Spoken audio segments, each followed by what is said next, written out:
ये और बेटियां तुम्हें हो क्या गया। कभी ईद का मौका आ जाए तो तुम देखो यहाँ तक मेहंदियां गैरों के हाथ में हाथ दे के यही लगवाती नजर आती हैं।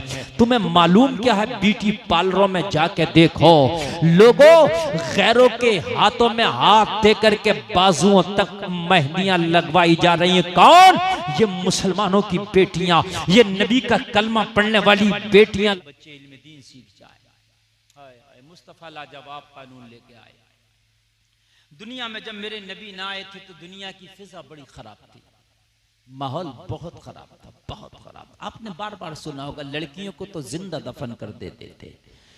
मुस्तफा के आने से पहले सबसे ज्यादा अगर जुल्म होता था तो वो सिर्फ औरत पर, जानवरों से भी ज्यादा। आप सुन लीजिए, मैं कुछ बातें बताऊंगा अपनी तकरीर में, कुछ अहम बातें, कुछ अहम गोशे।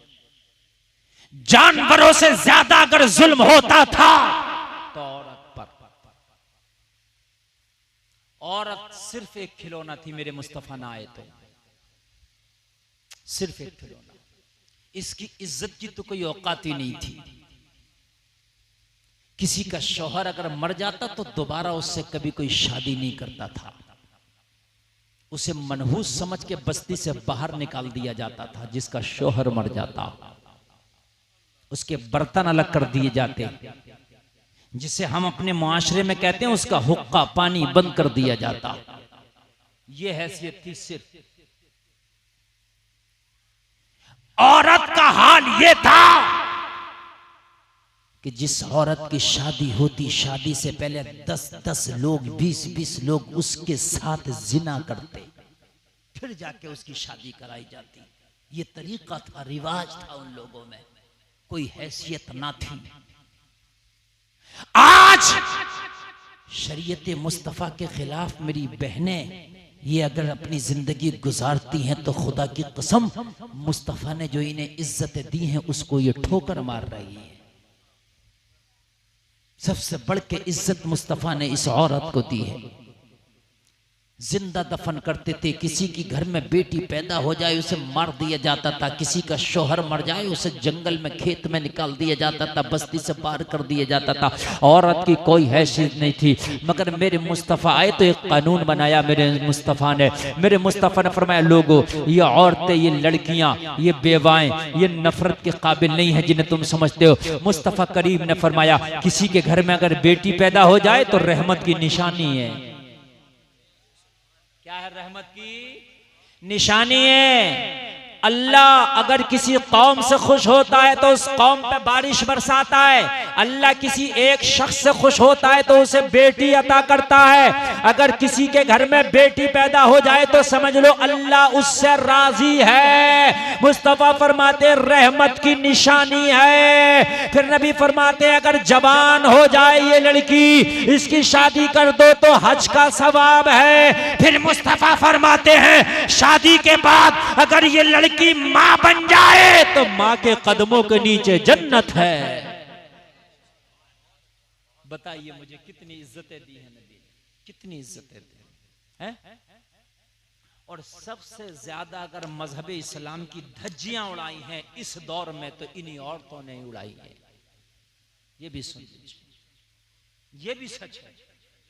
सबसे ज्यादा अगर इज्जतें दी हैं तो मजहब इस्लाम ने बेटी को दी हैं। मालूम है आपको, बाप को जन्नत का दरवाजा बताया, मां के कदमों के नीचे जन्नत। हाय हाय यार, जरा सुभान अल्लाह। मर्द को इस मामले में पीछे कर दिया, जबकि मर्द हाकिम है, मर्द हाकिम है, मर्द को अफजलियत हासिल है औरत पर। लेकिन इस मामले में जब नबी इनका रुतबा बढ़ाने पे आए तो बाप को दरवाजा और मां के कदमों के नीचे जन्नत। कितना अता किया यार, जरा मुझे बताइए कितना अता किया है? कितना अता किया। और सबसे ज्यादा अगर दौरे हाजिर में धज्जियां उड़ाई हैं तो इन्हीं बेटियों ने। कहीं शादी हो ना, बिया हो ना, तो तुम देखना पूरे गांव, पूरे महल्ले की और लड़कियां, औरतें वो बन समर के वो बेपर्दगी का नंगा नाच नचाया जाता है। खुदा की कसम शर्म आती लगवा रही हैं। हाय हाय, वो धज्जियां उड़ाई हैं शरीयत रसूल की इन बेटियों ने। मुझे अफसोस होता है, मालूम है कॉलेजों में लड़कियां पढ़ रही हैं, स्कूलों में पढ़ रही हैं। मैं तालीम का दुश्मन नहीं हूं, लेकिन वो डिग्री जो इज्जत बेच के मिले, वो डिग्री जो इज्जत लुटा के मिले, मैं थूकता हूं उस डिग्री पर, मैं ठोकर मारता हूं उस डिग्री पर कि जिस डिग्री को हासिल करने के लिए तुम्हारी इज्जत दांव पर लग गई हो, तुम्हारी इज्जतों के जनाजे निकल गए हो। कॉलेजों में लड़कियां पढ़ रही हैं, माँ बाप को पता ही नहीं कि मेरी बेटी क्या कर रही है, माँ बाप को पता ही नहीं कि बेटी के कदम किधर जा रहे हैं। लोगों, कभी तुमने सुना भी होगा, अखबारों में पढ़ते होगे, कितनी हमारी बेटियां जो कॉलेजों में पढ़ रही हैं, वो दोस्तियां गैर मुस्लिम लड़कों से कर रही है, गैर मुस्लिम लड़कों से दोस्तियां कर रही है। ये बात हकीकत बता रहा हूं मैं। अगर आपको यकीन ना आए ना, तो सुबह को 1000 केस गिना दूंगा आपको। पूरा इंडिया घूमता हूं मैं। गैर फैशन बन गया, फैशन। जबकि सगे खाला के बेटे से, सगे चाचा के बेटे से, सगे ताए के बेटे से, सगे मामा के बेटे से, सगे फूफो के बेटे से पर्दा है, पर्दा। मसला सुन ले, सगे चाचा, सगे ताया, सगे मामा, सगे खाला, सगी फूफो के बेटे से पर्दा। और ये बेहयाएं कॉलेजों में, बड़ी बड़ी यूनिवर्सिटियों में पढ़ रही हैं, इनके माँ बाप को पता नहीं कि बेटियां किधर जा रही हैं।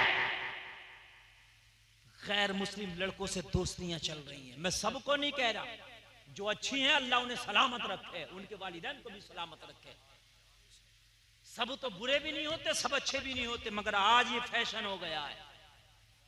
हाय हाय, फैशन हो गया। मस्जिद के इमाम पे बहुत टोकवे लगाता है, रातों दिन देख रहा है कि इसका कदम अगर टेढ़ा करके रख जाए तो बस इसको छोड़ू नहीं, उधेड़ कर रख दूं, फतवों की झड़ी लगा दूं।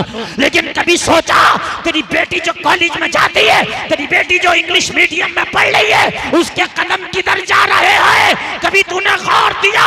ये तेरी जिम्मेदारी है, ये मेरी जिम्मेदारी नहीं, मस्जिद के मौलवी की जिम्मेदारी नहीं। ओ बाप, ये जिम्मेदारी तेरी है।